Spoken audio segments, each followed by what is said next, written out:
খোৱা আৰু বুঢ়া চাপৰিত আহিলোঁ আৰু আহি এটা কথা ভাল লাগিলে যে 1983 চনত ইয়াতে প্ৰায় 50-60টা গড় আছিলে। পিছত সেই গড়সমূহ মানে গড় চিকাৰীয়ে মাৰিলে কিছু গড়, তাৰপিছত বাকী গড়খিনি ইয়াৰ পৰা আকৌ গুচি গ'ল। এতিয়া আজি আমাৰ যিটো এভিকশ্যন হৈ গ'ল অলপতে, এভিকশ্যনটো হোৱাৰ পিছত এতিয়া আমাৰ বুঢ়া চাপৰিত যিটো এভিকশ্যন হ'ল, সেই এভিকশ্যনটো হোৱাৰ পিছত প্ৰথমবাৰৰ বাবে ইয়াতে মানুহে প্ৰত্যক্ষ কৰিছে যে 3টা গড় ইয়ালৈকে আহিছে। তাতকৈ হয়তো বেছি হ'ব পাৰে, চাৰ্ভেত ওলাব। আৰু 10টা বাঘ আছে ইয়াতে, আৰু তাৰ উপৰিও হৰিণা আছে ইয়াতে, যিটো হৰিণা একচুৱেলি কাজিৰঙাতে পোৱা যায়, সেই হৰিণাটো ইয়াত আছে। গতিকে এই অঞ্চলত এটা ভাল খবৰ আৰু আছে যে ইয়াতে যি বিলটো আছে, বিল এখন আছে, বিলখনত মানে বিভিন্ন প্ৰজাতিৰ চৰাই বিভিন্ন ঠাইৰ পৰা আহে।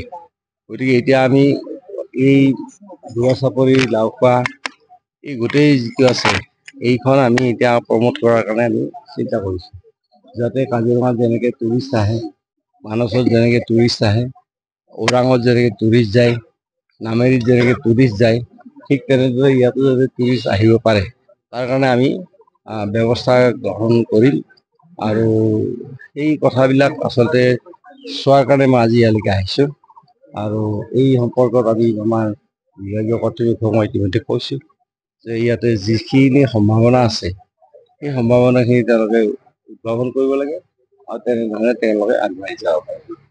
চাইটিংটো ছাৰ দেখিবলৈ পোৱা গৈছে যে আপুনি কাজিৰঙাৰ কথা কৈছে, মানসৰ কথা কৈছে, কিন্তু ছাৰ ইয়াত যি বুঢ়া চাপৰি, লাওখোৱা বুঢ়া চাপৰি ক'বলৈ গ'লে যি চাইটিংটো অত্যন্ত বেয়া, যাৰ কাৰণে পৰ্যটক সোমাব নোৱাৰে। যিহেতু যি কাজিৰঙাত যেনেকুৱা আপুনি যি পথৰ পৰাই আপুনি প্ৰত্যক্ষ কৰিব পাৰে জীৱ জন্তু, কিন্তু ইয়াত তেনেধৰণৰ কোনো ব্যৱস্থা নাই। কিন্তু সেইটো কৰিম।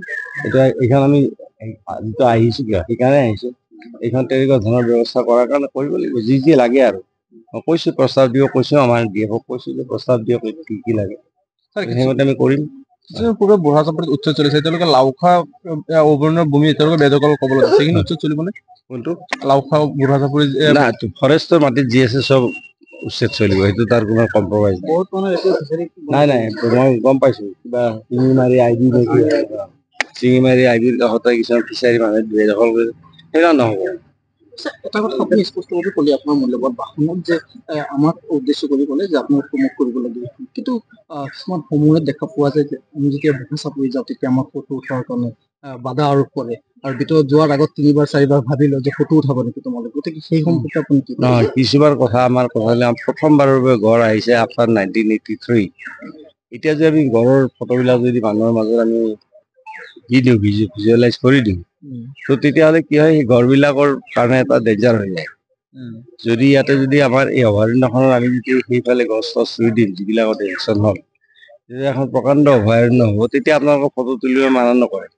কিন্তু এতিয়া মানা কৰিব কিয়, ইয়াতে লিমিটেড সংখ্যক গড় আছে আৰু তেওঁলোকৰ মানে সুৰক্ষাটোৰ কাৰণে আচলতে এইটো মানা কৰি আছে। মোৰ কথাটো হ'ল কি, ফটো নুঠিলেও আপোনালোকে ক'ব পাৰে যে ইয়াতে গড় আহিছে, আকৌ পুনৰ ইয়াত বাঘ 10টা আছে, গড় 3টা আছে এতিয়ালৈকে, তাৰপিছত হৰিণা আছে ইয়াতে, তাৰপিছত বিলত একদম মাইগ্ৰেটৰী বাৰ্ড বহুত আহিছে বিভিন্ন ঠাইৰ পৰা। এই গোটেই কথাখিনি যদি আপোনালোকে প্ৰচাৰ কৰে, প্ৰচাৰ কৰিলে কি হ'ব, এটা দিনত আপোনালোকতো অকল নিজৰ যিখিনি আপোনালোকৰ চেনেল আছে, তাৰ উপৰিও আপোনাৰ ইউটিউবত দি দিয়ে নহয় আপোনালোকে গোটেই বস্তুখিনি। ইউটিউবৰ জৰিয়তে দি মানুহে এইবিলাক গোটেই পৃথিৱীখনে পাই যায়তো, পাই গ'লে কি হয়, এই অঞ্চলটোৰ উন্নতি হ'ব, প্ৰত্যেক ঘৰ মানুহৰ উন্নতি। আজি কাজিৰঙাত দেখা নাই কিমান উন্নতি, আজি তেওঁলোকে কিছুমানে জিপচি চলাই নিজৰ পৰিয়াল পালন কৰিছে, কিছুমানে দোকান দিছে, কিছুমানে ৰিজৰ্ট কৰিছে, কিছুমানে নিজৰ ঘৰত গেষ্টৰ কাৰণে ভাড়া ঘৰ কৰি দিছে, ধুনীয়াকৈ থকাৰ কাৰণে হোম ষ্টে কৰি দিছে, নহয় জানো? গতিকে সেইকাৰণে এই অঞ্চলটোৰ উন্নতি হ'ব লাগে, আমি সকলোৱে লগ হৈ কৰিব লাগিব, এইটো ৰাইজে থাকিব লাগিব, আপোনালোকৰ বিশেষ ভূমিকা আছে।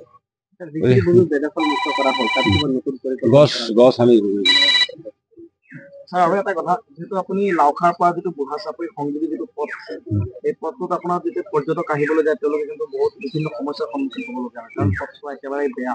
নাই চাওক, দুটা কথা আছে। এটা কথাটো হ'ল কি যে যেতিয়া এখন চেংচুৱাৰী অভয়াৰণ্য হয়, এতিয়া কাজিৰঙা অভয়াৰণ্যত আপুনি কোনো পকী ৰাস্তা নাপাব, তাত চব এনেকুৱাই ৰাস্তা। কাৰণ পকী ৰাস্তা কৰা মানে সেইটো এলাউ নকৰে বিভিন্ন কাৰণ আছে।